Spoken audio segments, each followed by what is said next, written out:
अगस्त 2023 को चंद्रयान 3 की चांद के साउथ पोल पर कामयाब लैंडिंग ने बेशुमार सवालात को जन्म दिया है। 1959 में जब सोवियत यूनियन के लूना 2 स्पेसक्राफ्ट ने चांद पर पहली लैंडिंग की, तो उसके बाद एक एक करके पावरफुल नेशंस का चांद पर जाने का सिलसिला शुरू हो गया।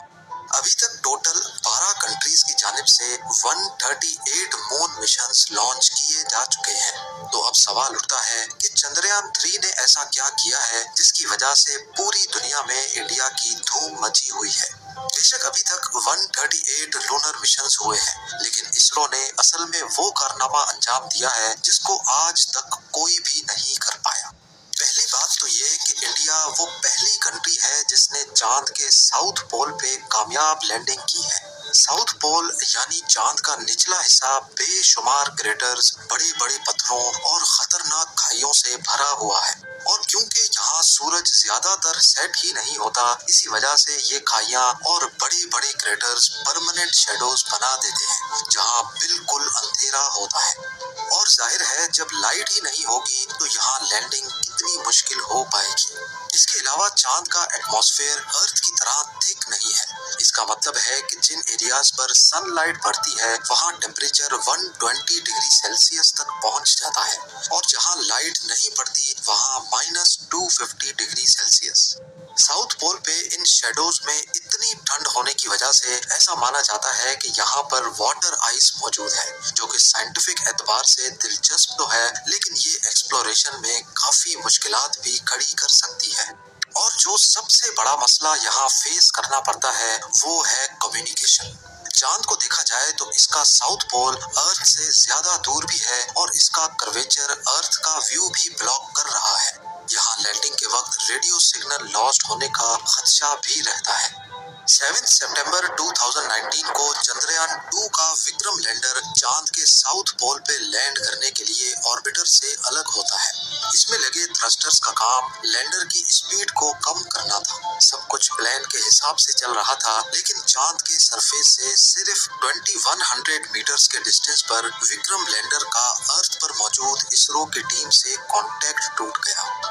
उसके बाद क्या हुआ ये किसी ने देखा तो नहीं, लेकिन एनालिसिस से ये इशारा मिलता है कि Vikram lander fine braking phase के दौरान अपने पाथ से हट गया था और ज्यादा स्पीड से चांद के सरफेस से जाकर टकरा गया। पर इस क्रैश का अभी तक कोई सबूत नहीं मिल सका। चंद्रयान 2 की क्रैश लैंडिंग के बाद 20 अगस्त 2023 को रशियन लूना 25 ने भी साउथ पोल पर लैंड करने की कोशिश की, लेकिन बदकिस्मती से उसका भी कांटेक्ट टूट गया, जिसके बाद उसको क्रैश डिक्लेयर कर दिया गया।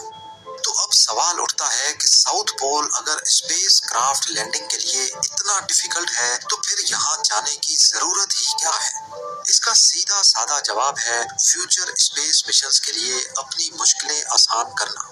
किसी भी स्पेस मिशन के लिए रॉकेट को अर्थ की ग्रेविटी से निकालना एक बहुत बड़ा मसला होता है। एक रॉकेट के साथ बूस्टर्स लगते हैं जो कि एक्स्ट्रा लिफ्ट प्रोड्यूस करते हैं। इस पूरे प्रोसेस में हद से ज्यादा फ्यूल इस्तेमाल होता है। रॉकेट को लिफ्ट करने के लिए हैरत अंगेज तौर पे 5000 केजी फ्यूल सिर्फ 1 सेकंड में जलता है। तो अब आप अंदाजा लगा लें कि जब तक रॉकेट स्पेस तक नहीं पहुंच जाता ये कितना ज्यादा फ्यूल बर्न करता होगा। इन्हीं मुश्किलात को आसान बनाने के लिए साइंसदानों के पास एक सॉल्यूशन है कि क्यों ना चांद पर ही एक बेस बनाई जाए। क्योंकि चांद पर ग्रेविटी बहुत कम है, इसी वजह से अगर वहां से स्पेस मिशन पे जाना होगा तो कम से कम फ्यूल में ये काम हो सकता है। पर मसला ये है कि कम फ्यूल ही सही, पर चांद पर फ्यूल आएगा कहां से, या फिर अगर कोई बेस होगी तो उसकी रिक्वायरमेंट्स पूरी कैसे की जाएंगी। जैसा कि आपने जाना कि चांद के साउथ पोल पर वाटर आइस के होने का खदशा जाहिर किया जा रहा है। अगर तो ऐसा है तो फिर पानी से ऑक्सीजन और हाइड्रोजन को अलग कर दिया जाएगा और ये दोनों गैसेस रॉकेट फ्यूल के तौर पे इस्तेमाल की जा सकेंगी। साथ साथ ये पानी लूनर बेस पे पीने के काम में भी लाया जा सकता है। इसके अलावा लूनर साउथ पोल के बारे में ख्याल है कि यहाँ पर हीलियम 3 भी मौजूद हो सकता है। ये आइसोटोप न्यूक्लियर रिएक्टर के लिए बहुत ज्यादा जरूरी होता है। अगर तो यहाँ पर हीलियम 3 के रिसोर्सेज मिल गए तो ये चांद पर न्यूक्लियर रिएक्टर के जरिए एनर्जी बनाने में भी इस्तेमाल हो सकता है, और अगर इसकी क्वांटिटी ज्यादा हुई तो इसको वापस अर्थ पर भी लाया जा सकता है, क्योंकि कुदरती तौर पे अर्थ पर हीलियम 3 बहुत रेयर है। इन्हीं सब साइंटिफिक रिसर्च के लिए तमाम पावरफुल कंट्रीज चांद पर जाना चाहती हैं, जिसमें इंडिया के चंद्रयान 3 ने यहाँ कामयाब लैंडिंग करके हिस्ट्री में अपना नाम दर्ज करवाया है। और हैरत की बात तो ये है कि सिर्फ 3 दिन पहले रशियन लूना 25 ने लूनर साउथ पोल पर क्रैश किया है, जिस पर $200 मिलियन यानी 1640 करोड़ रुपयों की लागत आई थी। और वहीं चंद्रयान 3 ने रशिया के मुकाबले में सिर्फ 615 करोड़ रुपयों में ये प्रोजेक्ट कामयाबी के साथ पूरा किया। चंद्रयान 3 के डिजाइन की बात की जाए तो ये 3 कंपोनेंट्स में डिवाइडेड है। पहला है प्रोपल्शन मॉड्यूल, जो लैंडर और रोवर दोनों को चांद के ऑर्बिट तक लेके गया। इसके बाद है विक्रम लैंडर, जिसको इंडियन स्पेस प्रोग्राम के फादर डॉक्टर विक्रम साराभाई के एजाज में ये नाम दिया गया है। चांद के ऑर्बिट से विक्रम लैंडर को प्रोपल्शन मॉड्यूल से अलग कर दिया गया। इसकी 4 टांगे हैं और इसमें 4 लैंडिंग थ्रस्टर्स लगे हुए हैं, जो अर्थ पर 324 केजी जबकि चांद पर कम ग्रेविटी होने की वजह से 2000 केजी तक का थ्रस्ट प्रोड्यूस कर सकते हैं। इसको खास चांद पर सॉफ्ट लैंडिंग के लिए डिजाइन किया गया है। नॉर्मली जब स्पेस क्राफ्ट को चांद या मार्स पर लैंड कराना होता है तो इसके 2 तरीके होते हैं। एक है इम्पैक्ट लैंडिंग, जिसमें लैंडर की स्पीड को पैराशूट की मदद से कम किया जाता है, लेकिन फिर भी ये लूनर सरफेस पर जोर से आकर गिरते हैं, जिससे सेंसिटिव पार्ट्स को बहुत नुकसान पहुंचता है। ये तरीका इसरो ने चंद्रयान 1 के वक्त में यूज किया था। ये थी तो बहुत हार्ड लैंडिंग, लेकिन कंट्रोल्ड थी।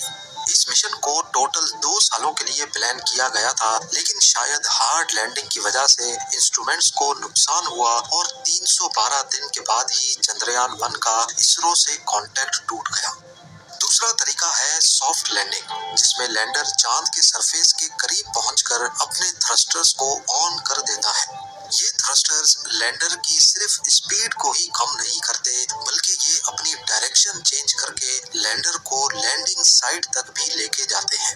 चंद्रयान 2 के मुकाबले में चंद्रयान 3 में वो तमाम चीजें खत्म कर दी गई थी जो चंद्रयान 2 की लैंडिंग के वक्त मसला कर रही थी। सबसे बड़ी चेंज ये थी कि इसमें वेरिएबल थ्रस्ट इंजन्स लगाए गए हैं, जो लैंडिंग के वक्त अपनी हॉरिजॉन्टल पोजीशन खुद कंट्रोल कर सकते हैं। इसके अलावा चंद्रयान 3 लैंडर में लेजर डॉपलर वेलोसिमीटर LDV भी लगाया गया है, जो 3 डायरेक्शन से लैंडर का एटीट्यूड डिटेक्ट कर सकता है।